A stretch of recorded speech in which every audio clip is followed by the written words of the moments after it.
Muy buenas, ¿qué tal estás? Bienvenido a esta clase donde necesito tus 5 sentidos y hasta el sexto en esta clase. ¿Por qué razón? Porque te voy a explicar qué es el brazo de momento, brazo de mecánica, brazo de palanca, torque y perfiles de resistencia. ¿Qué quiero decirte con esto?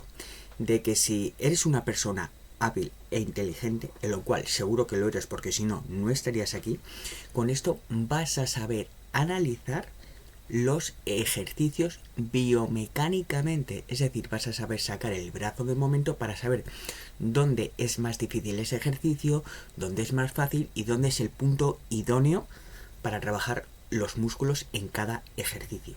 Y si te apuras, hasta de las máquinas saber analizarlas, ¿de acuerdo? Obviamente en la versión Pro, en la zona Pro, vamos a profundizar muchísimo más en esto, ¿vale? Pero te vuelvo a decir, si eres una persona inteligente, que lo eres, con esto vas más que sobrado, ¿de acuerdo? Así que, sin más preámbulos, vamos a darle caña y vamos a empezar por el qué es el brazo de momento y tipos de brazo de momento, ¿vale? Te leo y te voy explicando, ¿de acuerdo? Si estás escuchando esto por audio, es mejor que te veas la clase o te veas el documento, ¿vale? Porque por audio va a ser un poco difícil que me entiendas, pero voy a poner como siempre todo mi empeño para que me entiendas explicándote las imágenes que aparecen, ¿de acuerdo? Así que, tipos de brazo de momento. Este concepto surge porque utilizar cálculos trigonométricos en la práctica de entrenamiento con clientes resulta poco práctico. En cambio, el brazo de momento se refiere a la manera en la que una fuerza aplicada afecta mecánicamente un sistema de palancas al intentar generar una rotación alrededor de un eje. En otras palabras, el brazo de momento describe cómo la fuerza influye en el movimiento rotacional sin necesidad de realizar cálculos complejos. Sé que te puede sonar esto un poquito raro, ¿vale? Pero no te preocupes que lo vamos a ver tranquilamente, ¿vale? Definición del brazo de momento externo, que es el que más o menos nos interesa ahora, que es para analizar los ejercicios, ¿de acuerdo? Y es muy fácil, es la línea perpendicular a la fuerza que pasa por el eje, ¿vale? Las definiciones, como siempre, te digo la definición vamos, te he dicho todo, pero no te he dicho nada, ¿vale? Así que vamos a analizar estas dos imágenes. Vamos a empezar primero por el de la derecha, que puede ser un poco más fácil, ¿de acuerdo? Tenemos un tío, te lo explico si lo estás escuchando en audio, un tío que está realizando un curl de bíceps con barra y está a mitad del movimiento, es decir, tiene su codo, está flexionado a 90 grados, está a mitad del recorrido del movimiento, ¿vale? Entonces, el brazo de momento es la línea perpendicular a la fuerza, que la fuerza, digamos que es esta línea roja que ves aquí, ¿vale? Que es la fuerza que hace esa barra, o sea, la gravedad tira para abajo, ¿vale? Entonces, tenemos que tirar esta línea roja, que es la fuerza que hace la barra para abajo, porque es una carga gravitacional, ¿de acuerdo? Va para abajo por la fuerza de la gravedad, que es 9,8, pero ahora mismo esos números no nos interesan, ¿de acuerdo? Y te dice que el brazo de momento, ¿vale? Es la línea perpendicular a la fuerza, por tanto, si es una línea perpendicular a la fuerza, el brazo de momento respecto a la fuerza siempre va a formar un ángulo de 90 grados, como te estoy señalando aquí, ¿vale? Siempre, cualquier ejercicio que analices es una pista muy, muy guay para aprender estas cosas, y es, siempre va a formar un ángulo de 90 grados, ¿vale? Y vuelvo a repetir la definición, porque vamos con el último paso, y es la línea perpendicular a la fuerza que pasa por el eje. En este caso, el eje, como estamos en un curl de bíceps, el eje es el codo. Por tanto, tiramos la línea de fuerza y tiramos una línea que sea perpendicular a la fuerza y que vaya al eje, ¿vale? Y entonces aquí tenemos el brazo de momento, ¿de acuerdo? Ahora, la imagen de la izquierda es un tío con una mancuerna, ¿no? Que está realizando un curl de bíceps, pero que está sentado con el codo puesto en la parte interior del muslo, ¿vale? Aquí tiramos nuevamente la línea de fuerza, que sí es una mancuerna, es una carga gravitacional que nos tira para abajo. Entonces volvemos a tirar una línea roja para abajo. Y el brazo de momento, ¿vale? Es la línea perpendicular a la fuerza que pasa por el eje. Por tanto, tenemos aquí el eje del codo y tenemos una línea perpendicular a la fuerza, ¿vale? Supongamos, ¿vale? Para ponerte un ejemplo práctico, que el de la derecha, que está haciendo un curl de bíceps con barra, el de la izquierda está haciendo lo mismo. Imaginaos que en vez de una mancuerna, es una barra, ¿vale? ¿Qué pasa? Aquí el brazo de momento en el de la izquierda, ¿vale? El que está sentado, tiene menos brazo de momento y el de la derecha tiene más. ¿Esto qué quiere decir? Porque justamente en el punto donde el codo está a 90 grados de flexión, ¿vale?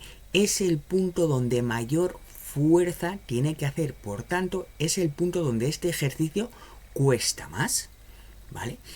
Y en este ejercicio, por ejemplo, los perfiles, bueno, vamos a decir que un músculo cuando está completamente contraído tiene poca capacidad para aplicar fuerza y cuando está completamente estirado, o sea, cuando la barra la tenemos abajo del todo en este caso, ¿vale? Cuando estamos haciendo un curl de bíceps con barra de pie, abajo también es donde menos capacidad tiene de aplicar fuerza y el punto donde más capacidad tiene de aplicar fuerza es a mitad de recorrido.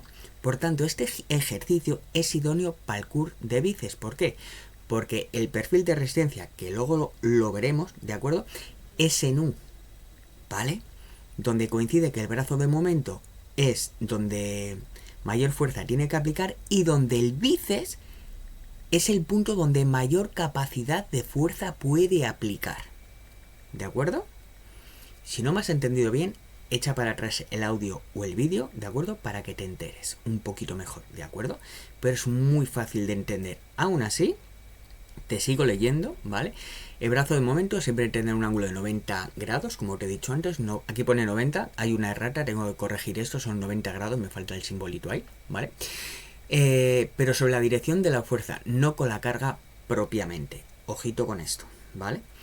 Como se puede observar en la imagen, el brazo de momento en la imagen, aquí, bueno, aquí otra errata porque cambié las imágenes, voy a dejar de leer este párrafo, lo siento, es lo que te he explicado arriba, ¿vale? Tengo que cambiar esto. Lo que te decía, te he dejado un enlace a un vídeo de YouTube mío donde explico muchísimo mejor, por si no te ha quedado claro, el brazo de momento, ¿vale? Echa un vistazo a este vídeo si tienes más dudas, ¿vale? Perdonad por esta errata que tengo aquí, que ni me he dado cuenta cómo he cambiado el documento, pero no he cambiado aquí el texto. Pero bueno, no pasa nada. Seguimos con el brazo de momento interno, ¿vale? El brazo de momento interno. Hablemos de cómo nuestros músculos interactúan con el peso y cómo nuestra fuerza puede cambiar a lo largo del rango de movimiento. Aquí es donde los momentos internos juegan un papel importante. Primero, es crucial entender cómo los músculos están conectados a los huesos y actúan sobre las articulaciones. Por ejemplo, el curl de bíceps, los bíceps tiran de los huesos del antebrazo para flexionar el brazo. Los momentos internos generan cuando los músculos ejercen fuerza sobre los huesos. Cuanto más lejos estén las articulaciones de estos puntos donde se generan los momentos internos, mejor será el apalancamiento. Similar a como una palanca más larga proporciona una ventaja mecánica superior en comparación con una más corta. Es decir, tú cuando vas a, yo que sé, apretar un tornillo o aflojar un tornillo y no puedes, yo que sé, con una llave inglesa, ¿qué haces? Coges un tubo, lo metes en la llave y tiras. Por tanto, has alargado la palanca y por tanto tienes más fuerza, ¿no? Vale. Al igual que los momentos externos, los momentos internos también pueden verse afectados por la genética.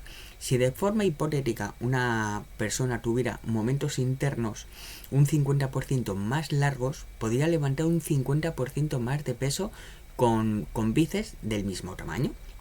Este es un ejemplo de cómo la genética puede influir considerablemente en la fuerza.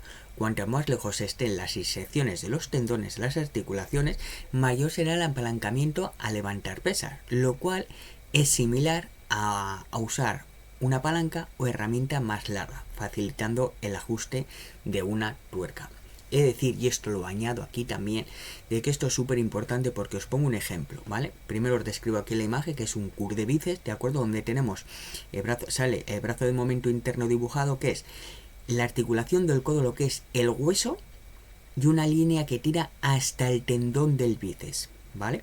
Eso quiere decir que el brazo de momento interno, si es más largo, más fuerza de apalancamiento tenemos, por tanto podemos tirar más fuerte, ¿vale? Y si estaría el tendón más cerca de la articulación del codo, tendríamos menos brazo de palanca y podríamos levantar menos peso, ¿vale? Esto es un algo curioso porque me ocurrió a mí, esto lo añado, ya sabéis que en los vídeos siempre añado cositas que me vienen a la cabeza, ¿no? Y es que, imaginaros también de que yo iba al gimnasio con un coleguita, ¿no? Y nos pusimos en la máquina de extensión de cuádriceps, ambos más o menos tendríamos la misma masa muscular, ¿vale? Misma edad y todo, ¿no? O imaginaros hermanos gemelos, ¿de acuerdo? ¿Qué pasó? Yo me ponía, no me acuerdo por aquel entonces los kilos, ¿no?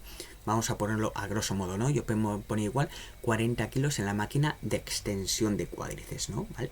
Y yo tiraba con 40 kilos y me hacía 10 repeticiones. Él cogía, se ponía y tiraba con 80 kilos, o sea, el doble que yo a mismas repeticiones que yo le decía, pero vamos a ver, ¿cómo es posible que tú tires más que yo si más o menos somos iguales?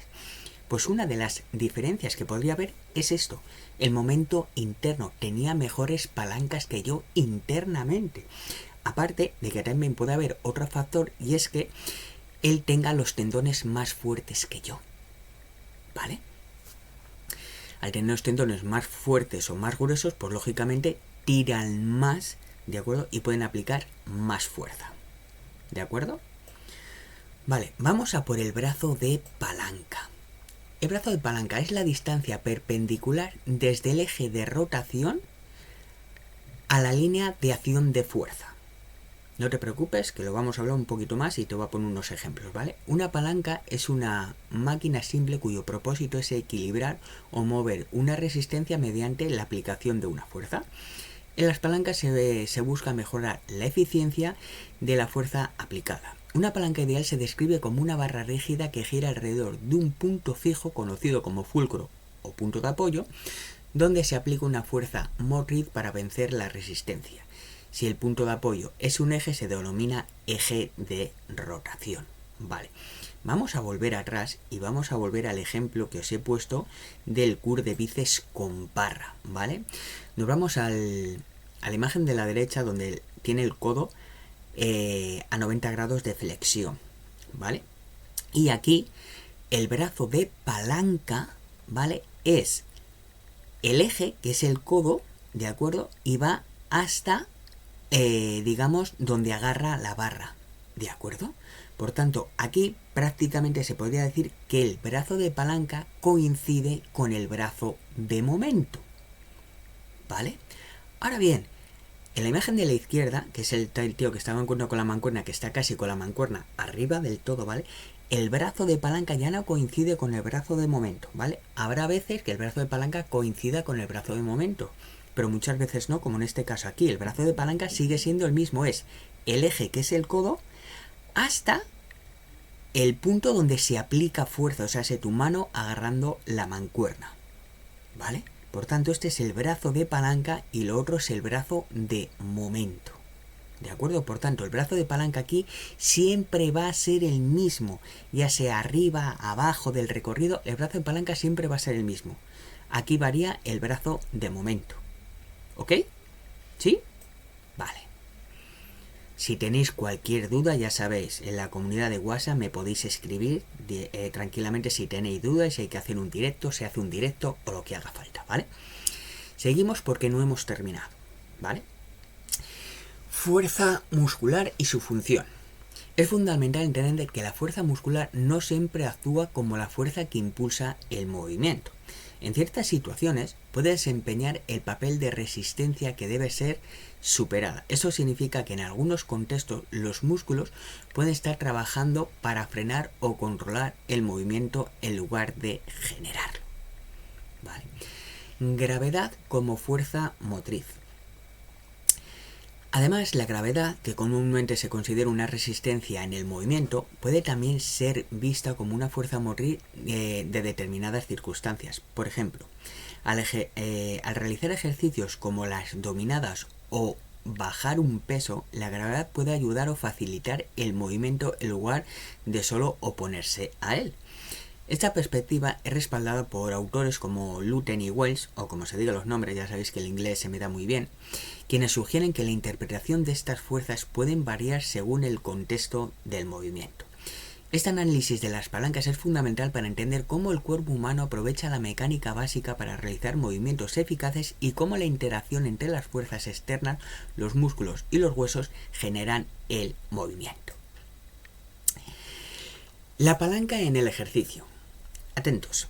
En el ámbito de ejercicio, el concepto de palanca se aplica de manera interesante ya que ayuda a entender cómo se genera y aplica fuerza durante la actividad física. Al realizar ejercicios como levantar pesas o hacer flexiones, se puede identificar las tres fuerzas principales que actúan en una palanca. Vamos con la primera, el esfuerzo.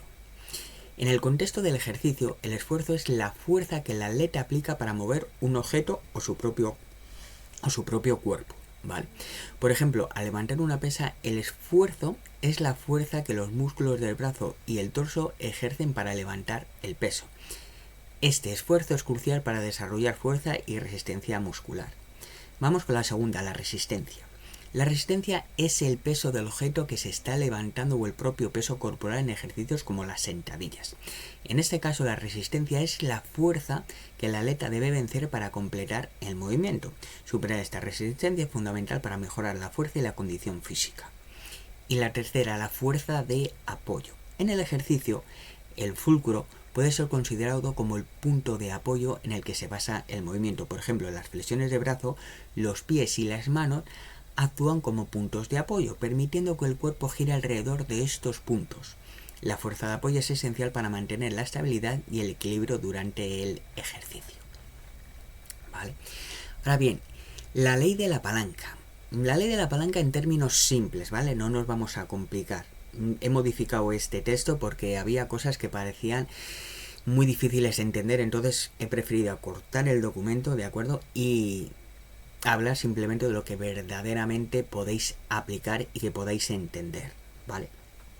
La ley de la palanca establece que el producto de la potencia o esfuerzo por su brazo de palanca es igual al producto de la resistencia por su brazo de resistencia. En otras palabras, si aplicas una fuerza en un extremo de la palanca, la distancia desde el fulcro, lo que es el punto de apoyo, hasta donde aplicas esa fuerza influye en cuánta carga puedes mover en el otro extremo. ¿Vale? ¿Cómo funciona? Potencia y brazo de palanca. Cuando aplicas una fuerza, lo que es potencia, en un punto alejado del fulcro, esa fuerza tiene un mayor efecto para mover la carga. Cuanto más lejos estés del fulcro, menos esfuerzo necesitarás para levantar un objeto pesado. Vamos, lo que os he dicho antes, yo que sé, vais a mover una roca, cogéis una piedra, cogéis un palo y si estáis muy cerca del punto donde apoya el palo para levantar la carga, vais a poder aplicar, vamos a decir que aplicáis poca fuerza porque tenéis poca brazo de palanca. En cambio, si cogéis en el otro extremo del palo y aplicáis fuerza, ¿vale? Vais a poder mover el objeto muchísimo mejor. Y el otro punto, resistencia y brazo de resistencia. La resistencia es el peso del objeto que intentas mover. Obviamente todo objeto tiene una resistencia y es la que tienes que vencer, ¿no? Y su brazo es la distancia desde el fulcro hasta el punto donde actúa esa resistencia. Si la resistencia está más cerca del fulcro, necesitarás aplicar más esfuerzo para moverla, ¿vale? Es decir, si estamos el mismo ejemplo de la roca, el punto de apoyo y el palo, ¿no? Si estás muy adelante vas a tener que aplicar muchísima fuerza para mover ese objeto, esa resistencia que te estás teniendo, ¿no? Que es lo que pesa ese objeto. En cambio, si nos vamos al otro lado, con mucha menos fuerza que hemos aplicado antes, podemos levantar y mover esa resistencia y ese objeto. ¿Ok? Ejemplo práctico, ¿vale? Imagina que estás usando una palanca para levantar una piedra, vamos, lo que os he dicho, no los voy a leer esto porque justamente es el ejemplo que me ha venido a la cabeza y es el que os pongo aquí en el texto, ¿vale? Puntos a tener en cuenta, el brazo de momento, por haber puntos donde el movimiento, donde coincide justo el brazo de palanca, pero no los confundamos, vamos, lo que os he dicho antes, que algunas veces el brazo de palanca coincide con el brazo de momento, ¿vale? Aún así, si no lo tienes claro sobre el brazo de palanca, te he dejado aquí un tutorial de un pavo que lo explica, que cagas, ¿vale? Es Jerónimo Milo, si no me equivoco, el que os he puesto, que maneja el mundo de las kettlebells, y a mí este tío me encanta, me he leído algún algún libro suyo, ¿vale? Ahora vamos con el torque, que poquita gente lo conoce y mucha gente lo confunde con el brazo de palanca, que tiene que ver, pero no tiene que ver, ¿de acuerdo? Atento a la jugada. ¿Qué es el torque en el entrenamiento del cuerpo? El torque es un concepto esencial para comprender cómo funcionan las fuerzas en el ejercicio físico. En este texto exploraremos qué significa el torque en el contexto del cuerpo humano y cómo afecta tus entrenamientos con ejemplos claros, ¿vale? Definición de torque en el entrenamiento. El torque es un concepto crucial en el entrenamiento y la biomecánica que se refiere al efecto de rotación que una fuerza genera alrededor de un eje. En términos simples, se puede entender como la fuerza que provoca la rotación de un eje o parte del cuerpo alrededor de un eje, ¿vale? La rotación de un objeto alrededor de un eje, y se ha calculado mediante la multiplicación de la fuerza aplicada por la longitud del brazo de momento. Puede que te haya sonado esto un poco a chino y no sepas por dónde van los tiros, ¿vale? Pero no te preocupes, que lo vas a entender. Componentes del torque. Primero te tengo que explicar todo esto para que lo entiendas bien, ¿vale? Sé que puede ser un poco... Joder, tío, me está rayando la cabeza, pero es que necesito que lo entiendas para que tú después lo sepas aplicar, ¿vale? Componentes del torque. Fuerza. Es la acción ejercida por los músculos a una fuerza externa. En un contexto de entrenamiento, esto podría ser el esfuerzo que realiza el músculo para levantar un peso o el impulso de una máquina de ejercicio. Brazo de palanca es la distancia desde el eje hasta el punto donde se aplica fuerza, lo que hemos dicho antes, en el cuerpo humano. No vas a ir leyendo el texto, que ya hemos hablado del brazo de palanca. El eje es la línea que atraviesa una articulación específica. Por ejemplo, en un movimiento de curl de bíceps, el eje sería la articulación del codo, ¿vale? En una sentadilla, pues el eje sería la rodilla, ¿ok? Efecto. Es la rotación que se genera en el eje cuando se aplica fuerza. Esto se traduce en un movimiento específico que puede variar según el plano en el que se esté trabajando. Plano frontal, sagital o transversal, ¿vale? No sé si sabréis mucho de planos, pero no sé si hay algo ya por ahí de planos hechos. Si no, si queréis, os explico un poco cómo van los planos, que puede ser interesante. De todas maneras, en la zona pro se habla muy bien sobre los 3 planos estos, ¿de acuerdo? O sea que si estás en la zona pro, no te preocupes. Ejemplo visual, ¿de acuerdo? De que para que entiendas perfectamente qué es el torque, y vamos a poner un ejemplo que son elevaciones laterales de hombro en polea, ¿de acuerdo? Mismamente en polea baja, ¿vale? Donde la gente, como normalmente, agarra el asa con la mano y tira para arriba de forma lateral para trabajar el hombro medial, ¿no? Vale. Vamos a poner 2 ejemplos para que me entiendas, ¿no? Primero, en vez de utilizar las asas, vamos a colocar unas muñequeras, ¿vale? Perdón. Cuando colocamos la muñequera en la muñeca, válgame la redundancia, el brazo de palanca, la distancia desde el eje del hombro hasta la muñeca. O sea, el brazo de palanca hemos dicho que va desde el eje, que sería el hombro, ¿de acuerdo? Hasta la línea de fuerza, que en este caso, como nos hemos puesto la muñeca, ¿vale? El brazo de palanca va hasta el punto donde ejercemos fuerza, que es la muñeca donde nos hemos puesto la muñequera, ¿vale? Esto genera un mayor torque porque la fuerza aplicada por el deltoides tiene un mayor efecto de rotación sobre la articulación del hombro. Ahora bien, si colocas la muñequera en mitad del antebrazo, ¿vale? La distancia desde el eje del hombro hasta el punto donde se aplica la fuerza se reduce, ¿vale? Esto resulta un menor torque, ¿vale? Lo que significa que necesitarás aplicar menos fuerza para levantar el mismo peso. Vale, he dejado aquí 2-3 segundos para que te harías la paja mental o lo que tú ideas o lo que tú quieras, o te hayas imaginado este movimiento donde. Y si no, haz la prueba un día que vayas al gimnasio, colócate la muñequera y ponte 15 kilos. Haces elevaciones, ¿de acuerdo? Y dices, vale, tiene un peso, vamos a suponer que has hecho 10 repeticiones. Tú coges ahora mismo y te pones la muñequera en mitad del antebrazo y vas a poder hacer con el mismo peso más repeticiones. ¿Por qué? Porque has reducido el torque. ¿vale? Esto viene muy bien pues para gente igual que tiene poco peso y quiere seguir trabajando y no sabe cómo hacerlo, pues variar el torque puede venir bastante bien, ¿vale? Si queréis podemos profundizar más en esto, os puedo dar la fórmula para que lo sepáis calcular, pero vamos, que no creo que aquí en la zona básica que estamos viendo esto os interese, simplemente sepáis pues saber utilizar el torque, ¿vale? Sobre todo en tema de lesiones, yo que sé, alguien que se ha fastidiado la muñeca y quiere hacer elevaciones laterales, pero dice, joder, es que no puedo sujetar nada con la mano, no pasa nada, ponte una muñequera, agárratelo en mitad del ya, pero es que antes levantaba 15 kilos, ¿vale? Pues ahora ponte 20, ¿de acuerdo? ¿Por qué? Porque vas a poder levantar más kilos, ¿de acuerdo? Reduces el torque, puedes levantar más kilos y puedes seguir entrenando, ¿de acuerdo? Los torques y los movimientos generados. Cuando se trata de flexiones o extensiones, estos son los resultados de rotación producida sobre un eje lateromedial.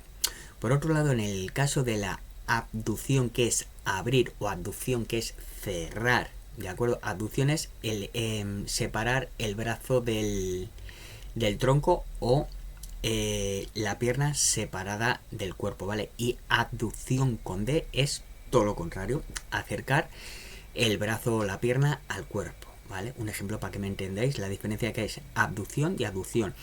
Una regla que a mí me viene muy bien algunas veces es ABD, AB, abrir, y AD es cerrar, ¿vale?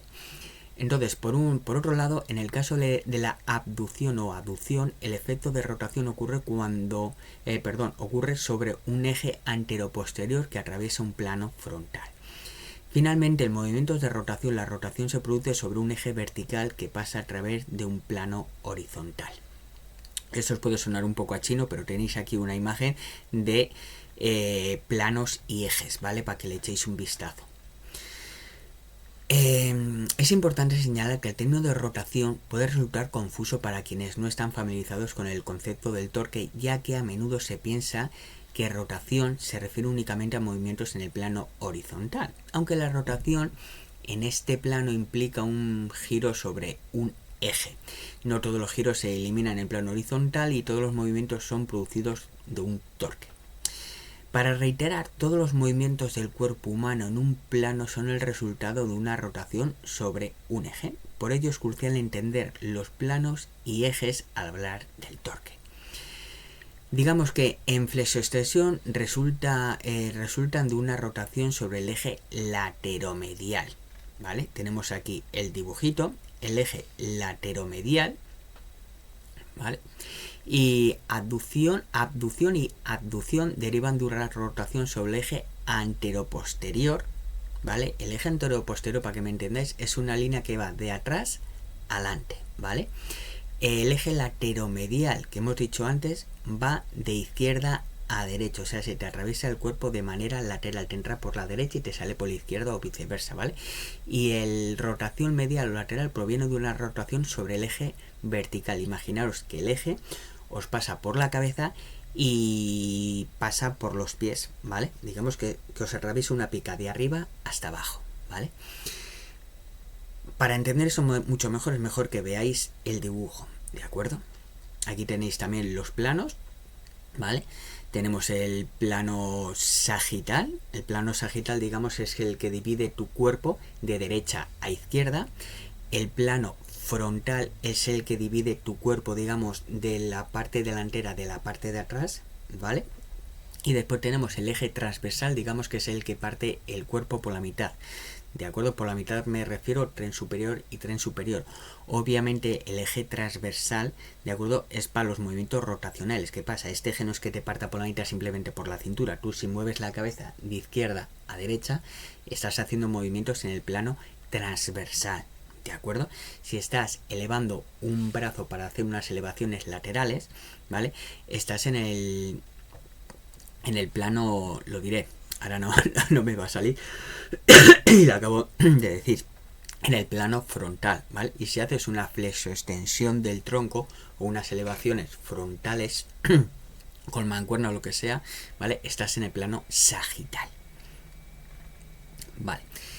Al discutir el torque debemos especificar si este genera flexión, extensión, abducción o rotación, reconociendo que todos que todos son efectos de rotación sobre un eje causados por una fuerza. Eso puede ser un poco difícil de entender, ¿vale? Así que vamos con un ejemplo del glúteo. Perdona que beba un poco de agua, que hoy este audio o esta clase va a ser un poco larga. Ahí. Y me tengo que acostumbrar porque me tiro muchas veces hablando y me pico la garganta. Tengo que empezar a practicar a hablar con el diafragma, que todavía no sé ni cómo se hace eso, pero bueno. Ejemplo con el glúteo, vamos con ello. El glúteo mayor es un crucial en este contexto, ya que actúa como un potente extensor de la cadera y desempeña un papel importante en la rotación externa. Gracias a sus fibras superiores, que están dispuestas en un ángulo oblicuo alejándose de la línea media, también pueden contribuir a la abducción de la cadera. Al realizar una sentadilla profunda, el glúteo no solo ayuda a controlar la acción, ya que la sentadilla implica flexión de cadera y el glúteo actúa como un freno, sino que también mediante su función de rotación externa evita que el fémur distal, la rodilla, colapse hacia la línea media. Esto da lugar a dos torques específicos, uno extensión o antiflexión y otro de rotación externa. Para detallar estos torques. 1. Torque del glúteo en extensión. El glúteo genera una fuerza que provoca una rotación sobre el eje lateromedial. Esto resulta en su actividad extensora o antiflexora en el plano sagital. Esta acción se produce de forma excéntrica al inicio de la bajada y de manera isométrica en la posición más profunda, ¿vale? Y ahora el torque del glúteo en rotación externa. Este mismo músculo genera una fuerza que produce una rotación sobre un eje, facilitando la rotación externa de la cadera en un plano transversal. Esta acción se mantiene de forma isométrica durante el movimiento para prevenir que la rodilla colapse hacia el interior. Es importante destacar que aunque el eje utilizado al inicio de la evaluación permanece constante en el cuerpo, la percepción de su posición relativa en el espacio puede cambiar a medida que se desarrolla el ejercicio, ¿vale? ¿Qué te quiero decir con esto? Que a la hora de analizar un ejercicio, dentro de un ejercicio, sobre todo lo que es una sentadilla, ¿de acuerdo? Podemos analizar muchísimas cosas, ¿de acuerdo?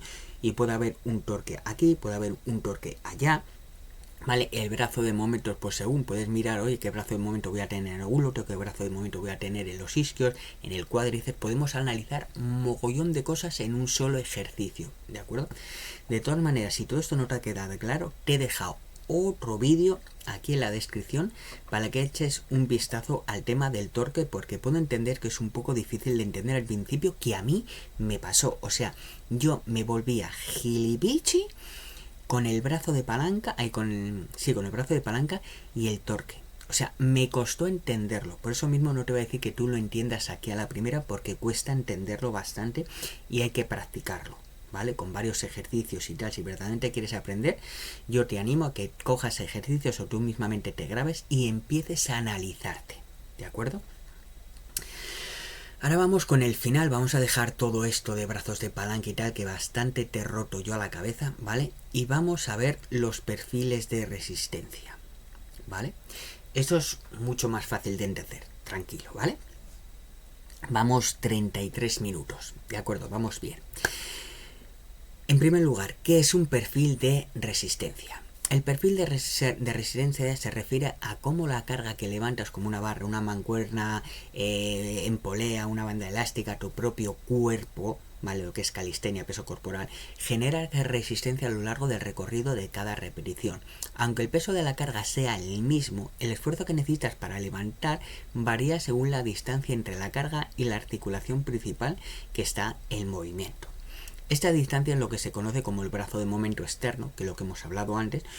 Cuanto mayor sea el brazo de momento externo, mayor será la resistencia que ofrece la carga. Es decir, cuando la carga está más lejos de la articulación, el levantamiento requeriría más esfuerzo.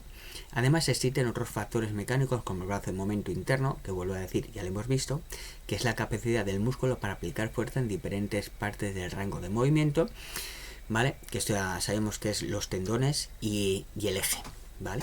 Cuando realizamos un ejercicio de fuerza en el gimnasio o donde sea que entrenes, es común notar que el esfuerzo varía dependiendo de las fases del movimiento. Puede ser más difícil al inicio, en el medio o al final del recorrido. Un programa de fuerza que incluye ejercicios con picos de tensión en diferentes partes del movimiento será más completo y efectivo que uno que no tenga en cuenta este factor. Por tanto, por ejemplo, el bíceps es bueno trabajarlo en los 3 perfiles de resistencia, ¿vale? Donde te cueste más al principio, que te cueste más en el medio o te cueste más al final. Esta variación en la tensión muscular genera lo que se conoce como una curva de resistencia, que describe cómo cambia la dificultad del ejercicio a lo largo del rango de movimiento. Esta curva puede adoptar diferentes formas dependiendo del tipo de ejercicio, la carga y la biomecánica involucrada. Vale. Curvas de resistencia que generan los diferentes ejercicios de fuerza. Lo ideal es seleccionar una variedad de ejercicios que permita llenar la curva de resistencia a lo largo de todo el rango de movimiento. Al escoger ejercicios que resulten más desafiantes al inicio, otros que presenten mayor dificultad en la mitad del recorrido y algunos que requieran más esfuerzo al final. Lo que os he dicho antes, que siempre me adelanto, de verdad. ¡Ay, mi cuello! Logramos estimular al músculo de manera completa. De este modo trabajamos todas las partes del músculo y optimizamos su desarrollo y fortalecimiento en cada fase del movimiento. Existen 4 tipos de resistencia en los que podemos clasificar los ejercicios de fuerza, ¿vale? O sea, hay 4 tipos de resistencia. Cada una de estas curvas refleja dónde se encuentra el mayor pico de tensión durante el movimiento, al inicio, en la parte intermedia o al final. A continuación, claro, aquí dirás, falta uno, no te preocupes que lo vamos a ver. A continuación te doy ejemplos de ejercicios para el glúteo que se ajustan a cada tipo de curva, ¿vale? Curva descendente, es decir, que te cuesta mucho al principio y poco al final. El mayor pico de tensión se da al inicio del movimiento cuando el glúteo está en una posición más estirada. Ejemplo, un buenos días con barra o unas sentadillas profundas, ¿vale? Al inicio, cuando estás abajo, te cuesta muchísimo y según te vas levantando te va costando menos, ¿vale? Esto quiere decir que abajo bueno, no me voy a meter en brazos de momento para analizarlo, pero vamos con los perfiles de resistencia, ¿vale? No os voy a volver más locos. ¿Me entendéis, no? La sentadilla profunda cuesta más al principio y menos al final, por tanto, tiene un perfil de resistencia descendente, ¿vale? Una curva intermedia, ¿vale? Para que me entiendas, es una forma de U invertida, ¿vale? En forma de campana. La tensión máxima se encuentra en mitad del rango del movimiento. Ejemplo, un hip thrust, donde la mayor activación del glúteo ocurre al elevar la cadera en una posición intermedia. Curva ascendente. El mayor esfuerzo se produce hacia el final del movimiento. Ejemplo, abducciones de cadera en polea o patada de glúteos en máquina, donde el pico de tensión se da cuando los glúteos se contraen completamente al final del movimiento. O sea, que al principio te cuesta mucho y al final es donde más te cuesta. Vale, y ahora vamos a por la cuarta, que es el perfil lineal. ¿Qué quiere decir esto? Es un tipo de curva de resistencia donde la tensión es constante a lo largo de todo el movimiento, es decir, la dificultad es la misma desde el inicio hasta el final del ejercicio. A diferencia de las curvas ascendentes, descendentes o intermedias, en el perfil lineal no hay un pico de tensión en un punto específico del rango de movimiento. Un ejemplo de perfil lineal para el glúteo puede ser el uso de bandas elásticas donde la resistencia se mantiene constante a lo largo del movimiento, como una patada de glúteo con banda de resistencia, ¿vale? Este perfil ofrece una carga uniforme en todo el rango de recorrido, lo que puede ser útil para mantener una tensión continua sobre el músculo.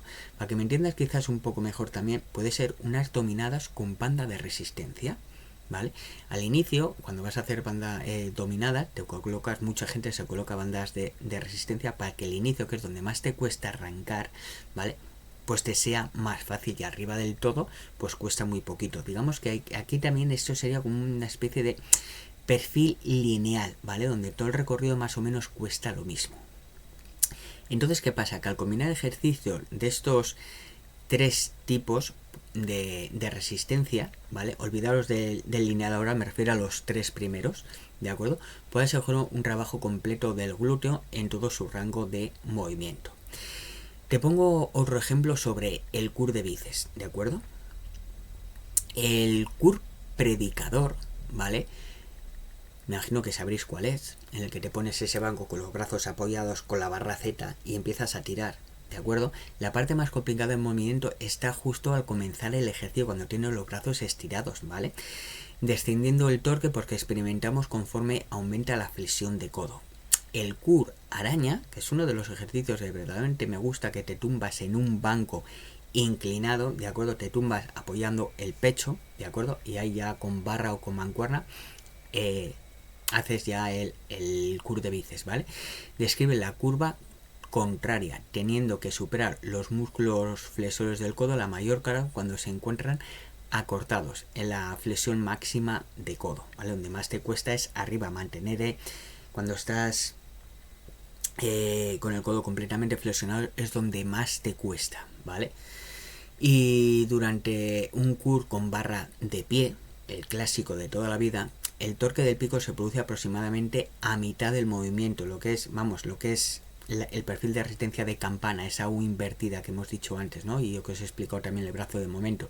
Cuando la barra se encuentra más alejada de la articulación del codo, o sea 90 grados de flexión de codo, pues ahí es donde tienes más brazo de momento y donde cuesta más, ¿vale? Y cuando estás arriba del todo, pues no cuesta nada. Y cuando estás abajo, levantarla hasta los 90 grados tampoco es que cueste mucho, ¿vale? Entonces, curvas de resistencia y daño muscular. Vamos terminando ya, ¿vale? Los ejercicios que experimenten el torque máximo cuando el músculo objetivo se encuentre en una posición elongada producirá el máximo daño muscular, como sería el caso de los isquiosurares en el ejercicio de buenos días. Curva de resistencia y estrés metabólico.